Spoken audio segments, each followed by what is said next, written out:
So in terms of local mins and maxes, here's what we're talking about. In this town, this is kind of a low spot. That is a local minimum. Any place that's lower than its surrounding area is a local minimum. This would also be a local minimum. What do you think this would be called? Local maximum. And how about that? Local maximum. All right. Now, if I'm going to change my graph just a little bit. I'm going to make this one go up like on the other end. Go up like this. So at some point down in here, there'd be another, the lowest spot. Maybe it looks kind of flat in there, so maybe it's just there is the lowest spot. So that's going to be another local minimum. And now, here's the tricky part. The local mins and maxes are easy. Any low spot, any high spot is a local min or a local max. But then, and then another one that's easy is the one called extreme values. All of those are the extreme values. All the mins and maxes together are the extreme values. All right. So then what's the absolute min and the absolute max? On this one, the absolute min is the one that's the lowest of them all. Of these three, do you guys think the first, the second, or the third spot was the lowest if you were to like put a graph on this? Second one, the middle one? I agree. I think that looks the lowest. So this would have been my absolute minimum. It's the lowest of all the spots. And the absolute maximum would normally have been here, but there's a spot that they can go higher than that, right? Like over here, this is higher, and this is higher, and this is higher, and this is higher. So since that goes on forever, you could either say that the absolute max is that it will go to infinity, or since infinity is not a place, you could say there is no absolute max. It's like having a salary that has no cap, kind of like those bankers. They get the bonuses, and it's like, seems like however their stock does is how much they make. And so they get tons of stock options and whatever. So they have no max. It could be infinite. In the real world, it probably wouldn't be, but there's no cap. All right, so bottom line is, when your graph goes to infinity, either on the upside or the downside, then there is no max, or if it's on the downside, there's no min. No absolute min. So I'm going to give you one more, and let's see if you can tell from this little town, mountaintop town. Some people live here, some people live down in the valley, somebody lives up there. Okay, a little hut over there. Does this one have an absolute max? Yes, it does. Where would you say it is? On the right-hand side. That's the absolute max. It's also a local max. And what's that? Local max. How about that one? Local min. And you'd be tempted to say that it's the absolute min, but it's not. What's the absolute min? There is none, or a negative infinity. If you said negative infinity, I'd probably take off half a point. It's kind of got the idea, but technically it's not a place. So there is no maximum on the downside. So you'd say none. No absolute minimum. All right. Yep. I change the screen like this. Okay. Yep.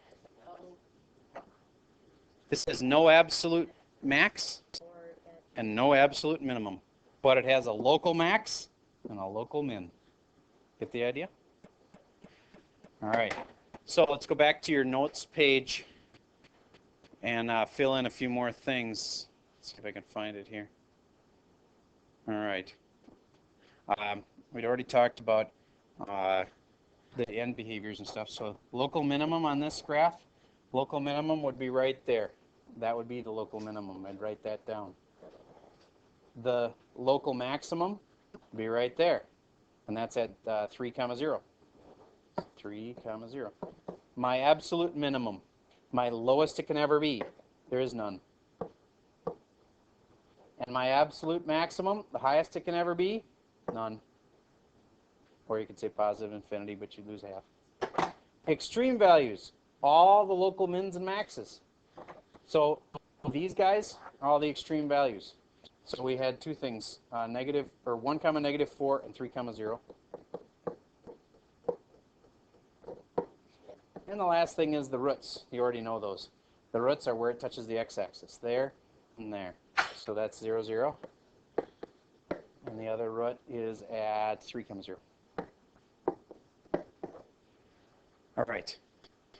Judging by looks on faces, I think you guys understand this. So let's move to the question at the bottom. Hold that thought a second.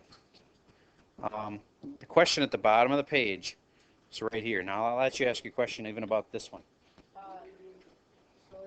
Everybody, try the problem at the bottom of the page. Yes. Are the extreme values that include the roots? Extreme values include only the local mins and maxes. All of the local mins and maxes. All right. Now, increasing. I know it's increasing in this little zone, but do you know how to write this?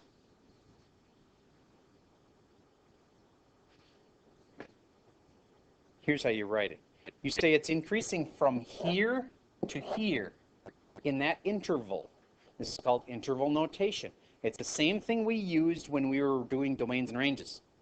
So from here to here, from here is -5 to here, which looks like it's about -3, but actually it tells us right here what it was. So it's from -5 to -3.2. And did it ever get to -5? Does it ever touch that? Yes. So we include the little bracket. Do you remember this? And from to here, which again looks like about -3, but it's actually -3.2. So it's a bracket there also. Do you get what I'm saying?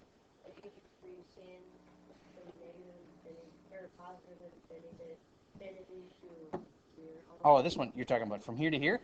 Yes, this one, the way you'd write that one, is from 0 to, what's the farthest it goes this way? Infinity.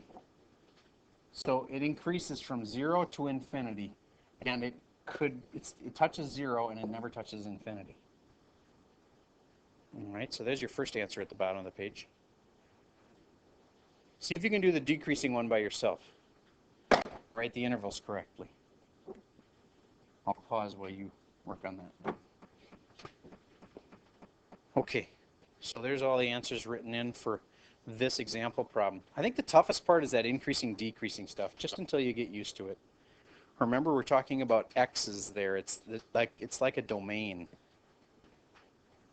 All right, let's do the first couple problems of your homework. I'll stop the recording.